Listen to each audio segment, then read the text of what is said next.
একজন ধর্মভীরু বাবার খুবই সাদাসিধে এবং সাধারণ প্রকৃতির একটা মেয়ে। খুবই কড়া শাসনের মধ্যে দিয়ে সে ছোট থেকে বড় হয়েছে।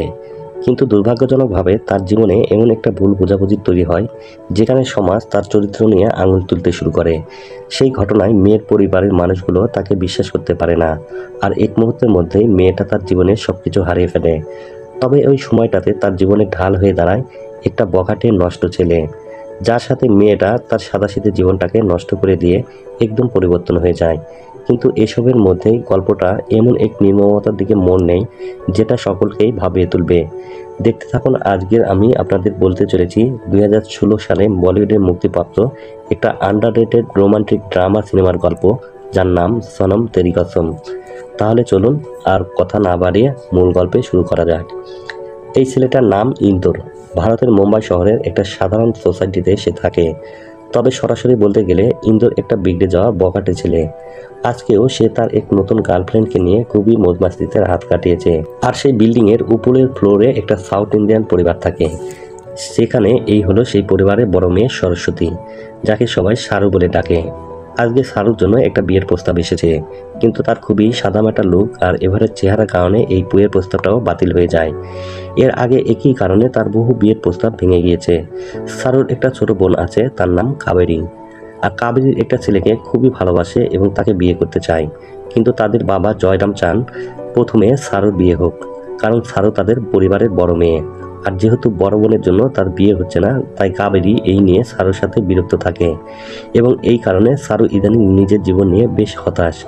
একদিন সারুর বাবা যখন তার কাজে বের হচ্ছিলেন, তখন তাদের নিচতলায় সে ইন্দোরকে তার নতুন গার্লফ্রেন্ডের সাথে খুবই অশালীন অবস্থায় দেখতে পায়, যা দেখে সে খুবই রেগে যান এবং সোসাইটি কর্তৃপক্ষের কাছে অভিযোগ করেন যে এমন একটা ছেলে তাদের সোসাইটিতে কিভাবে আছে, যার নাকি কোনো ভদ্রতা সভ্যতা নেই। তবে এতে তেমন কোনো ফলাফল আসে না। সোসাইটির লোকজনের তাকে জানিয়ে দেয় ওই ছেলেটা নাকি বড়লোক বাপের বিগড়ে যাওয়া সন্তান। 14 বছর বয়সে সে নিজের চাচাকে খুন করার অপরাধে তাকে জেলখানায় পাঠানো হয়েছিল। ভালো হবে ওই ছেলের সাথে কোনো ঝামেলা না জড়ানো। অন্যদিকে সারু বর্তমানে একটা লাইব্রেরিতে কাজ করে। লাইব্রেরিতে এই হলো সেখানকার ম্যানেজার অভিমান্যু। মূলত শুরু থেকে সারু অভিমান্যুকে খুবই পছন্দ করে, এমনকি অভিমান্যু বিষয়টা জানে, কিন্তু সে কখনোই সারুকে গুরুত্ব দেয় না, বরং উল্টো তার এই ভালো লাগার বিষয়টা সুযোগ নেই। একদিন সে একটা পার্টিতে বাচ্চাদের আনন্দ দেওয়ার জন্য সারুকে একটা ভাল্লুকের পোশাক পরতে বলে।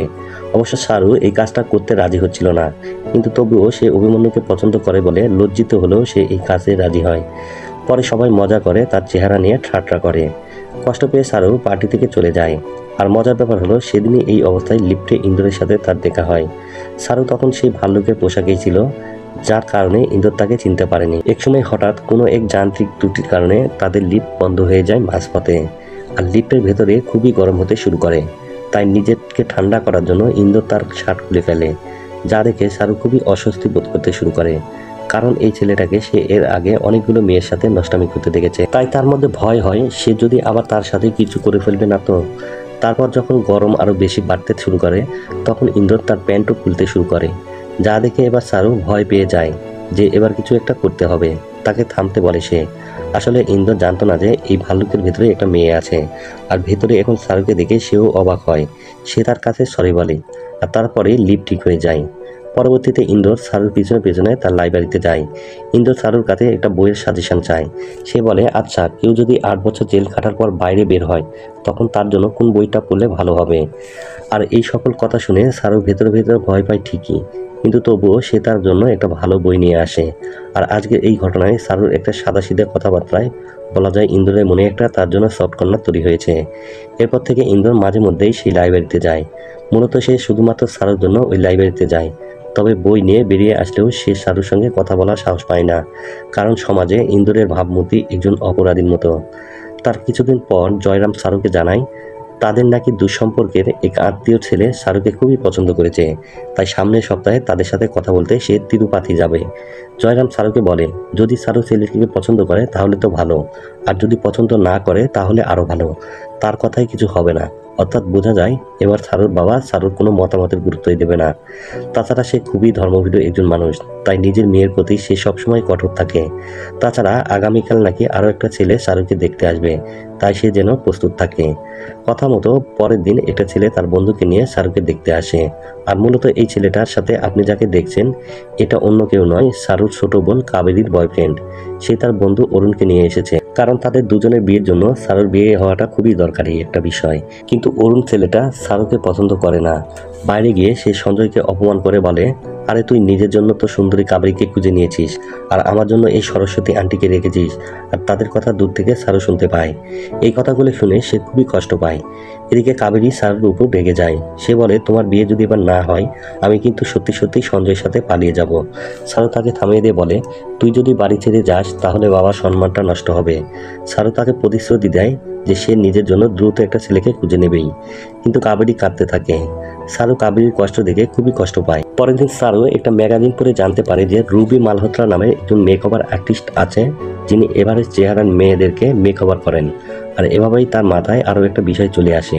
কিছুদিন আগে সে যখন তার বাবার সাথে বাইরে বের হচ্ছিল, তখন নিচতলায় সেই ইন্দোরের সাথে যে মেয়েটাকে দেখেছিল সেটাই ছিল ওই ম্যাগাজিনের মেকওভার আর্টিস্ট।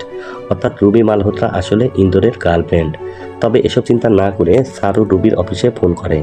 সে ওখানে অ্যাপয়েন্টমেন্ট নিতে চায়, কিন্তু তাকে অ্যাপয়েন্টমেন্ট দেওয়া হয় না, কারণ ইদানিং নাকি সে তার পার্সোনাল কাজে খুবই বিজি। তাই কোনো উপায় না পেয়ে রাতের বেলায় শাহরুখ লুকিয়ে লুকিয়ে নিচতলায় ইন্দোরের বাসায় তার সাথে একটু কথা বলতে যায়। সে ইন্দোরকে অনুরোধ করে যেন সে রুবির সাথে তার একটা অ্যাপয়েন্টমেন্ট ঠিক করে দেয়। আর এতে ইন্দোর নিজেও খুবই অবাক, কারণ শাহরুর মতো একটা সাদাসিধে মেয়ে এত রাতে তার মতো একটা ছেলের বাসায়। এই নিয়ে তারা যখন কথা বলছিল, ঠিক তখনই সেই মেকওভার আর্টিস্ট রুবি নেশাগ্রস্ত অবস্থায় ইন্দোরের বাড়িতে আসে। সে ইন্দোর এবং শাহরুখকে একসঙ্গে দেখে সন্দেহ করে। আর রুবি তো আগে থেকে নেশার মধ্যেই ছিল, তাই সে রেগে গিয়ে তাদের দিকে বোতল ছুঁড়ে মারে। আর শাহরুখকে বাঁচাতে গিয়ে বোতলটা ইন্দোরের পিঠে গিয়ে লাগে, যাতে করে কাচের বোতল ভেঙে গিয়ে ইন্দোরের পিঠে একটা ক্ষত হয়ে যায়। তার পিঠ থেকে রক্ত বের হতে শুরু করে। তবে বিষয়টা সে সামলে নিয়ে স্বাভাবিক হয়। তবে সে হসপিটালে যেতে চায় না, বরং আহত অবস্থায় সে একটা মেডিকেল স্টোরে গিয়ে ওষুধ কিনতে থাকে। তার সাথে তখনও শাহরুখ ছিল, কারণ শাহরুখকে বাঁচাতে গিয়ে তার এই অবস্থা হয়েছে। ঠিক ওই সময়টাতে তখন এক পুলিশ অফিসার ইন্দোরের চোর দেখে সন্দেহ করে। সে তাকে জিজ্ঞাসাবাদ করে, কিন্তু ইন্দোর সত্যি কথা বলে না। পুলিশ অফিসার এতে আরও সন্দেহ করে। আর এবার হয়ে যায় আরও এক ঝামেলা। সে দুজনকে এবার তার সাথে থানায় নিয়ে যাওয়ার সিদ্ধান্ত নেয়। শাহরুখ পুলিশকে জানায় যে তার গার্লফ্রেন্ড রুবি ভুল বুঝেছিল তাকে এবং রাগের বশে বোতল ছুঁড়ে মেরেছিল, যার কারণে এই ক্ষত হয়েছে। তারা কোনো বেআইনি কাজ করেনি। যা শুনে সেই পুলিশ রুবিকেও থানায় ডাকার কথা বলে। শাহরুখ পুলিশকে অনুরোধ করে যে আমাদের ক্ষমা করে দিন, আর একটু সুযোগ দিন। তাই এবারের মতো পুলিশ তাদেরকে ছেড়ে দেয়। আসলে এই অফিসার নিজেও কোনো এক সময় তার প্রেমে ব্যর্থ হয়েছিল, যেখানে তার প্রেমিকা তাকে ধোঁকা দিয়ে চলে গিয়েছিল। তাই আজকে শাহরুখ কথায় তার পুরনো দিনের কথা মনে পড়ে গিয়েছে। সেজন্য পুলিশ ইন্দোর এবং শাহরুখকে নিজের গাড়ি করে তাদের সোসাইটিতে পৌঁছে দেয়। কিন্তু সোসাইটির ওয়াচম্যানের মনে কিছুটা সন্দেহ জেগে ওঠে যে শাহরুখ এই ছেলেটার সাথে কি করছে। তারপর ইন্দোর তার বিছানায় গিয়ে ঘুমিয়ে পড়ে। তখন শাহরুখ দেখে তার পিঠ থেকে রক্ত ঝরতে শুরু করেছে। তাই সে কিছু চিন্তা না করেই ইন্দোরের রক্ত পরিষ্কার করতে শুরু করে। আর এভাবেই একসময় সে ঘুমিয়ে পড়ে নিজের অজান্তেই। তারপর সকাল হয়ে যায়। সেই সকালে শাহরুর বাবা জয়রাম বাড়ি ফিরে আসেন। আর তখনই সেই ওয়াচম্যানের কাছ থেকে সে তার মেয়ের গত রাতের ঘটনা শুনতে পায়, যে তার মেয়ে নাকি ইন্দোর নামক ছেলেটির সাথে রাতে কোথাও ঘুরতে গিয়েছিল। যা শুনে তিনি তখনই ইন্দোরের বাসায় গিয়ে ওখানে শাহরুখকে দেখতে পান। যা দেখতে পেয়ে তার মাথায় যেন আকাশ ভেঙে পড়ে। তার মেয়েকে এমন একটা পরিস্থিতিতে দেখে সে বিশ্বাস করে নেয় তার মেয়ে একটা চরিত্রহীন। একটা পুরুষের সাথে তার রাত কাটাতে একবারও বাঁধল না। সে কখনো এটা মেনে নিতে পারে না, কিন্তু সে তো এটা জানে না তার ধারণা সবটাই ভুল। রাগের কারণে জয়রাম শাহরুখকে একটা চর মেরে বলেন, আজ থেকে তুই আমার কাছে মৃত। শাহরুখ নামের আমার কোনো মেয়ে নেই আজ থেকে। সে তাকে অপমান করে, এমনটাও বলে নিজের শেষকৃত্য খেতে চলে আসিস। বাবার কথায় শাহরুখ ভীষণ কষ্ট পায়। সে বুঝতে পারে তার বড্ড ভুল হয়ে গিয়েছে, যার কারণে এখন সে উপায় না পেয়ে তার লাইব্রেরির এরিয়াতে গিয়ে নিজের জন্য একটা বাসা খুঁজতে থাকে। কিন্তু কোথাও সে নিজের জন্য বাসা খুঁজে পায় না, যার কারণে একসময় ইন্দোর নিজেই তাকে একটা বাসা খুঁজে দেয়। তবে অন্তত রিসেন্ট ঘটনাগুলোর কারণে শাহরুর সাথে ইন্দোরের একটা ফ্রেন্ডলি কথাবার্তা চলে আসে। একদিন দুজনে একসাথে কথা বলতে বলতে কোথায় যেন যাচ্ছিল, তখনই এক লোকের পকেট থেকে তার মানিব্যাগ পড়ে যায়, যেটা দেখে এক ভিখারি সেটা তুলে নেয়। শাহরুখ ভিখারির কাছ থেকে মানিব্যাগটা নিয়ে সেই লোকটাকে ফেরত দিতে যায়। আর এতে ইন্দোর খুবই রেগে যায়, কিন্তু তার রাগ হওয়ার কারণ শাহরুখ মোটেও বুঝতে পারে না। সে রেগে গিয়ে শাহরুখকে ধাক্কা দিয়ে চলে যায়, যার কারণে পরিবার হারানো শাহরুখ খুবই কষ্ট পায়। তারপর রাত হয়ে যায় এবং ইন্দোর জানতে পারে সারু নাকি এখনো বাড়ি ফেরেনি। চিন্তিত ইন্দোর তখনই সারুকে খুঁজতে বের হয়। অবশেষে সে সারুকে একটা বাস স্টপে একা বসে থাকতে দেখে। সারু তখনও ইন্দোরের উপর রেগে থাকে। ইন্দোর তার কাছে ক্ষমা চায় আর একসময় তাকে নিজের সঙ্গে বাসায় নিয়ে যায়। তখন ইন্দোর সারুকে জানায় সেই মানিব্যাগের মালিক আর কেউ নয়, তারই বাবা ছিলেন। মূলত ইন্দোর তার বাবাকে একদম ছোট থেকেই ঘৃণা করে আসছে। কখনোই সে তার বাবাকে সহ্য করতে পারে না। যা শুনে সারু তাকে বলে, তোমাদের মধ্যে যদি সমস্যা থেকেই থাকে তাহলে একবার তাকে জড়িয়ে ধরে দেখবে, সব ঠিক হয়ে যাবে। যা শুনে ইন্দোর তাকে পাল্টা জবাব দেয়, তাহলে তুমি কেন সেটা করছো না?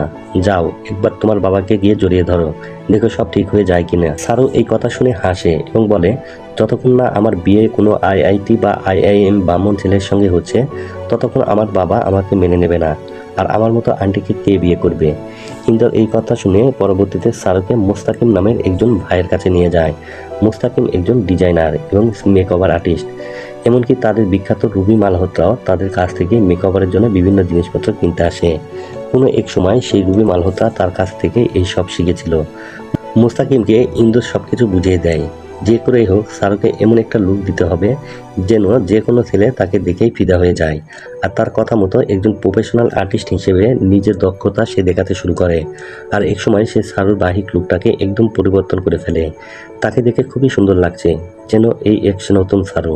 সারু নিজেও তার এই সৌন্দর্য দেখে খুবই খুশি হয়। আর তারপর ইন্দ্র তাকে তার বাবার সঙ্গে দেখা করাতে নিয়ে যায়।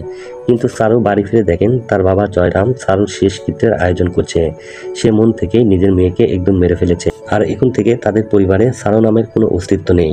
এই দেখে সারু খুবই কষ্ট পায়। তবে সারু নিজেকে প্রতিজ্ঞা করে যে সে এই ঘটনায় ভেঙে পড়বে না। নতুন সারু হয়ে সে তার জীবনকে এগিয়ে নিয়ে যাবে। এরপর থেকে যারা আগে সারুকে উপেক্ষা করত, অবহেলা করত, তারা নতুন চেহারা দেখে তারাই এখন তার সঙ্গে উল্টো কথা বলতে এগিয়ে আসে। এমনকি অভিমন্যু তার সঙ্গে বিভিন্নভাবে আচরণ করতে শুরু করে। সে সারুর সঙ্গে ডেট করতে চায়, তার সাথে ফ্লার্ট করতে শুরু করে, যার কারণে সারু অভিমন্যুর সঙ্গে ডেট করে এবং তার সঙ্গে সময় কাটায়। অবশেষে অভিমন্যু সারুকে বিয়ের প্রস্তাব দেয়। যা শুনে সারু প্রথমে ইন্দ্রের কাছে গিয়ে জানতে চায় সে অভিমন্যুকে বিয়ে করার জন্য হ্যাঁ বলবে কিনা। ইন্দ্র হাসি মুখে তাকে হ্যাঁ বলতে বলে। কিন্তু আমরা দেখি ইন্দ্র এই ঘটনায় মন থেকে খুবই কষ্ট পায়, কারণ ইন্দ্র সেই শুরু থেকে সারুকে মন থেকে ভালোবেসে এসেছে। কিন্তু সে এই কথা সারুকে কখনো বলতে পারেনি। সারু অভিমন্যুকে বিয়ে করার জন্য রাজি হয়। আর অপরদিকে ইন্দ্র সারুর বাবা জয়রামের সাথে দেখা করতে যায়। সে তাদের সবাইকে সারুর বিয়ের কথা জানায়, কিন্তু জয়রাম তাকে বিরক্ত দেখিয়ে বের করে দেয়। তারপর সেদিন চলে আসে যেদিন সারুর সাথে অভিমন্যুর বিয়ের কথা ছিল। কিন্তু সেখানে সারু সময় মতো চলে আসলেও অভিমন্যু আসেনি। তাই সারু অভিমন্যুর বাড়িতে গিয়ে জিজ্ঞাসা করে কেন সে কোর্টে আসেনি। এমনকি ইন্দ্র নিজেও তাকে পরামর্শ দেয় যে যদি কোনো ভুল বোঝাবুঝি তাদের দুজনের মধ্যে থেকে থাকে তাহলে তা কথা বলে সমাধান করা উচিত। কিন্তু অভিমন্যু কোনো উত্তর দেয় না। অভিমন্যুর বাবা এই বিয়েতে সম্মত হন না, কারণ তিনি নাকি জানতে পেরেছেন যে সারুর বাবা জয়রাম তার মেয়েকে ত্যাগ করেছে। এ কারণে অভিমন্যুর পরিবার বিয়ে বাতিল করে দিয়েছে। যা শুনে এবার সারু তার সকল কষ্টে একদম ভেঙে পড়ে এবং কাঁদতে কাঁদতে সেখান থেকে চলে যায়। সে ইন্দ্রের উপর রেগে গিয়ে বলে, তুমি কেন তাকে মারধর করলে না? সে আমার সাথে প্রতারণা করেছে। ইন্দ্র তাকে বোঝানোর চেষ্টা করে, কিন্তু সারু বলে সে কখনো ক্ষমার যোগ্য নয়। আর এখানেই একটা গান শুরু হয়ে যায়, যেখানে এই সময়টাতে ইন্দ্র দিনের পর দিন মাসের পর মাস একটা হোটেলে সময় কাটাচ্ছিল। তাই সারুকে নিয়ে সে তার হোটেলে চলে যায়। ইন্দ্র তাকে শান্ত করার চেষ্টা করে, কিন্তু কিছুতেই কোনো কাজ হয় না। তবে ঘটনার এই পর্যায়ে দুজনেই এবার নিজেদের অজান্তেই একে অপরের কাছাকাছি চলে আসতে শুরু করে। মূলত ইন্দ্র সেই শুরু থেকেই সারুকে মন থেকে ভালোবেসেছে। এমনকি বিগত ঘটনাগুলোতে সারু নিজেও যে তাকে ভালোবেসে ফেলেছিল এটা সেও বুঝতে পারেনি। কিন্তু আজকে অভিমন্যুর কাছ থেকে ধোঁকা পাওয়ার পর সে বুঝতে পেরেছে যে তার লাইফে ইন্দ্র কতটা ভ্যালু ক্রিয়েট করেছে। আর হ্যাঁ, সেই রাতে দুজনে একে অপরের প্রতি নিয়ন্ত্রণ হারিয়ে দুজনেই ঘনিষ্ঠ হয়ে পড়ে। দুজনেই একে অপরের সঙ্গে অন্তরঙ্গ হয়। তবে পরদিন সকালে আবার অভিমন্যু সারুর সঙ্গে দেখা করতে আসে এবং সারুও তার সাথে চলে যায়। ইন্দ্র ঘুম থেকে উঠে দেখে সারু একটা মেসেজে সেখানে লেখা ছিল, অভিমন্যু এসেছিল, বুঝতে পারছি না তোমার কাছে গত রাতের জন্য ক্ষমা চাইব নাকি ধন্যবাদ দেব। তবে তোমার সাথে আমার লাইফের পার্থক্য অনেক বেশি। তোমার সাথে জড়ানো আমার পক্ষে সম্ভব নয়। তাই ভালো হবে গত রাতের বিষয়টা তুমি ভুলে যাও। ইন্দোর এই মেসেজ পড়ে রাগের মাথায় তার ফোনটাও ভেঙে ফেলে। সে সিদ্ধান্ত নেয় যে এবার সে এই শহর ছেড়ে চলে যাবে। সে মনে করতে শুরু করে সারু তাকে ধোঁকা দিয়েছে। আর হ্যাঁ, মুভির শুরু থেকে এই পর্যন্ত ইন্দোরকে আমরা একটা প্লেবয় হিসেবে দেখেছি, খারাপ ছেলে হিসেবে দেখেছি, কিন্তু এই পর্যায়ে যেন ইন্দোর সারুকে নিজের মন থেকে সত্যিকারে ভালোবেসেছে। ইন্দোর তার জিনিসপত্র গুছিয়ে নিতে সেই সোসাইটিতে আসে। সেখানে তার সঙ্গে সারুর মা দেখা করেন। তিনি সারুর বোন কাবেরীর বিয়ের কার্ড তার হাতে দিয়ে জানায় সে যেন সারুকে এটা দিয়ে দেয়, কারণ সারু তাদের ফোন ধরছে না। ইন্দোর সারুর মাকে জানায় যে সে সারুর সঙ্গে যোগাযোগ বন্ধ করে দিয়েছে এবং শহর ছেড়ে চলে যাচ্ছে। কিন্তু মায়ের সেই কষ্টে ভরা মুখ দেখে সে তাকে প্রতিশ্রুতি দেয় যে এই বিয়ের কার্ড আমি যে করেই হোক তার কাছে পৌঁছে দেব, চিন্তা করবেন না। ইন্দোর তারপর লাইব্রেরিতে গিয়ে সারুকে খুঁজতে থাকে, কিন্তু জানতে পারে সারু অনেকদিন লাইব্রেরিতে আসেনি। এরপর ইন্দোর অভিমন্যুর সঙ্গে দেখা করে এবং তার কাছে সারুর কথা জিজ্ঞেস করে, কিন্তু অভিমন্যু জানায় যে সারু তার সঙ্গে নেই। বিয়ে ভেঙে যাওয়ার পর শুধুমাত্র একবার তারা দেখা করেছিল, তারপর এই কয়েকদিনে আর সারুর সঙ্গে তার দেখা হয়নি। ইন্দোর অভিমন্যুকে বলে, মিথ্যা বলিস না, আমি দেখেছি তুই হোটেলে সারুর সঙ্গে দেখা করতে এসেছিলি। অভিমন্যু জানাই সে সারুর সঙ্গে দেখা করতে গিয়েছিল, তাদের শেষ কিছু কথাবার্তা ছিল সেজন্য, আর এরপর তারা যে যার মতো রাস্তায় চলে গিয়েছে। ইন্দোর বুঝতে পারে না সারু কোথায় গিয়েছে। সে অভিমন্যুকে জিজ্ঞেস করে, সারু কি আমার কোনো মেসেজ দিয়েছে? তখন অভিমন্যু তাকে জানায়, আমি নিশ্চিতভাবে বলতে পারবো না সে কোথায় গিয়েছে, কিন্তু তুমি চাইলে শহরের দক্ষিণে একটা ছোট গ্রাম আছে, সেখানে তাকে খুঁজে দেখতে পারো। আর এইবার ইন্দোর বুঝতে পারে সেই মেসেজে সারু যা কিছু বলেছিল সেই সবই ছিল মিথ্যা। কোনো না কোনো রহস্য অবশ্যই লুকিয়ে আছে। অবশেষে সত্যি সত্যি সেই গ্রামের একটা জঙ্গলের পাশে তার সাথে সারু দেখা হয়। ইন্দোর সারুকে দেখে রেগে যায় এবং বলে, তুমি সবার থেকে পালিয়ে এখানে কেন এসেছো? সারু উত্তর দেয়, আমি এখানে এসেছি কারণ আমি নিজেকে নির্লজ্জ মনে করছি। আসলে সারু ইন্দোরের সঙ্গে সেই রাতের শারীরিক সম্পর্কটাকে একটা ভুল হিসেবে দেখছে এবং নিজেকে দোষী মনে করছে। এই কারণেই সে সবার থেকে দূরে চলে এসেছে। ইন্দোর তাকে বোঝানোর চেষ্টা করে যে সত্যি সে তাকে ভালোবাসে, কিন্তু সারু তা মানতে চায় না এবং ইন্দোরকে চলে যেতে বলে। আর এক সময় হঠাৎ সারু তার জ্ঞান হারায় এবং তার নাক থেকে রক্ত ঝরতে শুরু করে। ইন্দোর তাকে ডাক্তারের কাছে নিয়ে যায়। ডাক্তার জানায় যে সারুর খুবই গুরুতর একটা ব্রেন টিউমার হয়েছে এবং তার জীবন এখন ঝুঁকির মধ্যে রয়েছে। ডাক্তার আরও জানান যে এর আগেও নাকি সারু অভিমন্যু নামের এক লোকের সাথে এই হাসপাতালে এসেছিল, অর্থাৎ বোঝা যায় এই বিষয়টা অভিমন্যু আগে থেকেই জানতো। ডাক্তারের কথা শুনে ইন্দোর বুঝতে পারে যে অভিমন্যু তার কাছে সবকিছু গোপন করেছে। তাই সাথে সাথে ইন্দোর অভিমন্যুর কাছে গিয়ে তাকে জোরে সোরে জিজ্ঞাসা করে, আমাকে সেদিন সবকিছু বলিসনি কেন? অভিমন্যু জানায়, বলিনি কারণ সারু নিজে আমাকে বলতে নিষেধ করেছে। বিয়ের পর তারা হানিমুনে তুরস্কে যাওয়ার পরিকল্পনা করেছিল, এমনকি ভিসার জন্য আবেদন করেছিল, কিন্তু সারুর মেডিকেল পরীক্ষার সময় তার এই রোগের কথা জানা যায়। মূলত এই কারণেই অভিমন্যু এই বিয়েটা ক্যান্সেল করে দিয়েছে, কারণ সারু আর বেশি দিন বাঁচবে না। অবশ্য পরে সে সারুর কাছে গিয়ে ক্ষমা চায়, কিন্তু সারু তাকে বলেছিল, ভালো হয়েছে বিয়ে ভেঙে গেছে, না হলে আমি তোমার জীবনে শুধু একটা সমস্যা হয়েই আসতাম।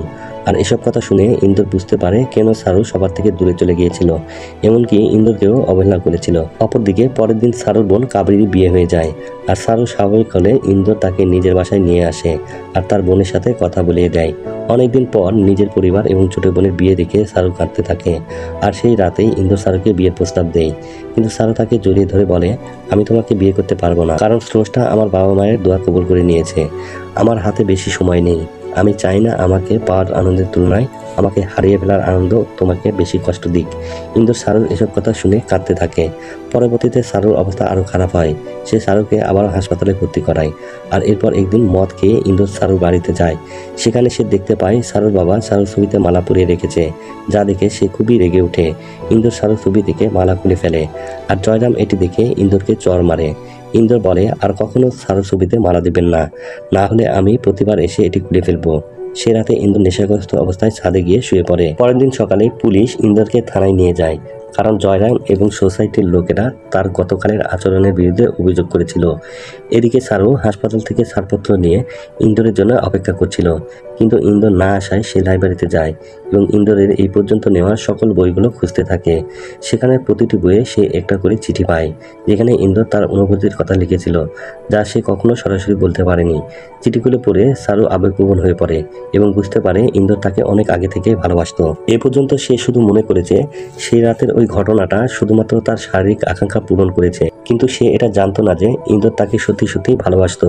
অন্যদিকে ইন্দোর পুলিশ অফিসারকে অনুরোধ করে যে তার হাসপাতালে যেতে হবে, কিন্তু অফিসার রাজি না হয় ইন্দোর পালানোর চেষ্টা করে। ইন্দোর তার ভালোবাসার সত্যি কথা অফিসারকে জানায়। অফিসার তার কথা শুনে এবারও তাকে ছেড়ে দেয় এবং হাসপাতালে পৌঁছে দেয়, কিন্তু সারু তখন হাসপাতাল থেকে চলে গিয়েছে। ইন্দোর সরাসরি ওখান থেকে লাইব্রেরিতে যায়, আর ওখানে সে সারুকে খুঁজে পায়। সারু ইন্দোরের কাছে জানতে চায়, তুমি যদি শুরু থেকেই আমাকে ভালোবেসে থাকো তাহলে কেন অন্যের সঙ্গে আমার বিষয়টাকে তুমি অ্যাকসেপ্ট করেছিলে? ইন্দোর উত্তর দেয়, তোমার বাবা আমাকে একটা অপরাধী হিসেবে দেখেন, আর আমি কিভাবে তোমাকে একজন অপরাধীর সঙ্গে বিয়ের জন্য বলতে পারি? সারু আরও বলে, আমার একটা শেষ ইচ্ছা রাখবে, মৃত্যুর আগে যতটুকু সময় পাই ওই সময়টুকু যেন আমি তোমার বইয়ের স্বীকৃতি নিয়ে যেতে পারি। যা শুনে অবশেষে ইন্দোর শাহরুখকে নিয়ে বাড়ি ফিরে আসে। শাহরুখকে ঘুম পাড়ানোর পর সে জয়রামের বাড়িতে যায়। সেখানে গিয়ে সে শাহরুখ ছবির মালা খুলে ফেলে এবং জয়রামের দিকে বন্দুক তাক করে বলে, আপনি যদি আবার এমনটা করেন তাহলে আমি আপনাকে শেষ করে ফেলবো, কারণ আগামীকাল আমার আর শাহরুখ বিয়ে। আমি শাহরুর জন্য জীবনও দিতে পারি, জীবনও নিতে পারি। যা দেখে এবার জয়রামের স্ত্রী জয়রামের কথার উপর দিয়ে বলে দেয় যে তারা আর কখনো শাহরুর ছবিতে মালা দেবে না। এরপর ইন্দোর সেখান থেকে চলে যায়। পরের দিন ইন্দোর এবং শাহরুর কোর্টে গিয়ে তাদের বিয়েটা সম্পন্ন করে। আর সেদিন ইন্দোরের এবং শাহরুর বিয়ের সময়টাতে জয়রাম এবং শাহরুর মা ওই সেই কোর্টে উপস্থিত ছিলেন। শাহরু তার বাবাকে দেখে জড়িয়ে ধরে, কাঁদতে কাঁদতে বলে, এই বিয়েটা হতে দাও, আর আজকে যেন জয়রাম তার মেয়েকে ক্ষমা করে দেন। গতকালের ঘটনায় সে ইন্দোরের চোখে সত্যিকারের একটা ভালোবাসা দেখেছে তার প্রতি। তার মেয়ে ভুল মানুষকে বেছে নেয়নি, যার কারণে অবশেষে জয়রাম তার মেয়ের সঙ্গে ইন্দোরের বিয়েতে খুশি থাকেন। তিনি শাহরুখকে বলেন, এই ছেলেটা বলেছে সে তোমার জন্য জীবন দিতেও পারে, নিতেও পারে। এর মতো কাউকে তুমি আর বাকি জীবনে খুঁজে পাবে না। তারপর তাদের দুজনের বিয়েটা হয়ে যায়। কিন্তু বিয়ের সময় শাহরুখ আবারও নিজের জ্ঞান হারায়, আর সাথে সাথে তাকে আবার হসপিটালে ভর্তি করানো হয়। শাহরুর এই অবস্থার কথা তার বাবা জয়রাম আগে থেকে জানতেন না, আর আজকে নিজের মেয়ের এমন একটা বিষয় জানতে পেরে সে সত্যি সত্যি এবার নিজের উপর লজ্জিত হন, কারণ তিনি শাহরুর সঙ্গে খুবই কঠোর হয়েছিলেন। আর নিজের বাবার এই ভালোবাসা দেখে শাহরুর নিজের জীবনের শেষ পর্যায়ে এসেও খুব খুশি। এখানে তাদের সাথে সেই ইন্সপেক্টরও ছিল, যাকে গল্পের একটা মুহূর্তে আমরা তাদের দুজনকে ছেড়ে দিতে দেখেছিলাম। সে একটা বই নিয়ে ইন্দোরের কাছে আসেন। বইটিতে ইন্দোরের বাবার ছবি এবং একটা তারিখ লেখা ছিল। এটা শাহরুখ লিখেছিল, কারণ সে জানতো ইন্দোর এবং তার বাবার সম্পর্ক ভালো নয়। ইন্সপেক্টর ইন্দোরকে ইঙ্গিত দেন যে তাকে তার বাবার সঙ্গে কথা বলা উচিত, কারণ শাহরুখ কখনোই চাইবে না তার জীবনটা এরকম অগোছালো থাকুক। তাই আজকে এতগুলো বছর পর ইন্দোর তার বাবার সাথে গিয়ে কথা বলতে চেষ্টা করে, কিন্তু এখনো যেন তাদের বাবা ছেলের মধ্যে দূরত্ব কাজ করছে। তাই একসময় ইন্দোর আবারও সেখান থেকে ফিরে চলে যায়। এরপর ইন্দোর আবারও হাসপাতালে চলে আসে। শাহরুখকে জিজ্ঞেস করে, তুমি আমার কাছে কখনো জানতে চাওনি কেন যে আমি কাকে হত্যা করেছিলাম, কেন করেছিলাম, কেন আমাকে জেলে যেতে হয়েছে? তখন ইন্দোর শাহরুখকে তার জীবনে সেই কালো সময়ের কথা জানায়। খুব ছোট থাকতে ইন্দোর তার মাকে হারিয়েছিল, কিন্তু তার 14 বছর বয়স পর্যন্ত এক মহিলা তার খেয়াল রেখেছিল, কারণ ইন্দোরের বাবা উকিল হিসেবে সবসময় নিজের কাজে ব্যস্ত থাকতেন। আর তার দেখাশোনা করার জন্য যে মহিলা ছিলেন তাকে ইন্দোর নিজের মায়ের মতোই দেখত। কিন্তু একদিন ইন্দোরের ছোট চাচা সেই মহিলার সাথে খারাপ কিছু করার চেষ্টা করে, যার কারণে একসময় দুর্ঘটনাবশত সেই মহিলার হাতেই ইন্দোরের চাচা মারা যান। কিন্তু ইন্দোর তাকে খুবই ভালোবাসতো, তাই ওই দিনকার ওই দোষটা সে নিজের ঘাড়ে নিয়ে নেয়, কারণ সে বিশ্বাস করেছিল তার বাবা তাকে যে করে হোক ছাড়িয়ে নিয়ে আসবে। কিন্তু পরবর্তীতে ইন্দোরের বাবা শুধুমাত্র আইনের কথাই ভেবেছে, কখনো নিজের ছেলেকে বোঝার চেষ্টা করেনি, যে জন্য তাকে প্রায় 8 বছর জেল কাটতে হয়েছে। আর এজন্যই তার বাবার সাথে তার এতটা দূরত্ব।